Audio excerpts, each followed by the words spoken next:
جب اللہ بندے کو اپنے قریب کرتا ہے تو اس پر بہت ساری مشکلیں اور مصیبتیں نازل فرماتا ہے تاکہ انسان اللہ کی دی ہوئی آزمائش پر پورا اتر سکے۔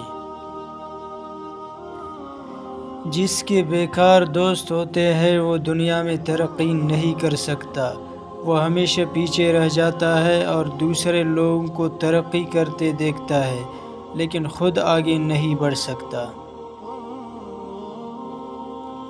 بد اخلاقی کی مثال مٹی کے ٹوٹے ہوئے برتن کی ہے کہ نہ اس سے کوئی فائدہ اٹھا سکتا ہے اور نہ پھر مٹی بن سکتی ہے۔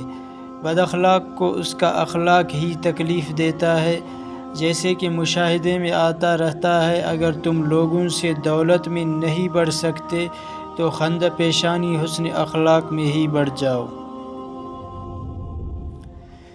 وہ وجہ بنو جس سے کسی کا یقین انسانوں کی اچائی پر ہو۔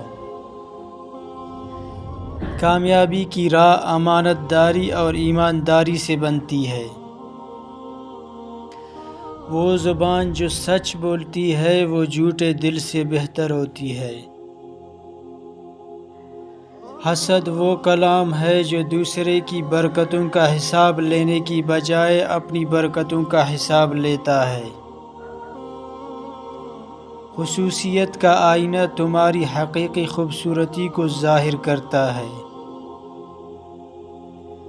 فکر کرنا وہ قرض ادا کرنا ہے جو تم نے ادا نہیں کیا۔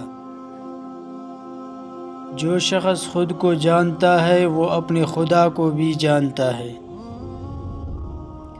مہربانی ایسی زبان ہے جو بہرے سن سکتے ہیں اور اندھے دیکھ سکتے ہیں۔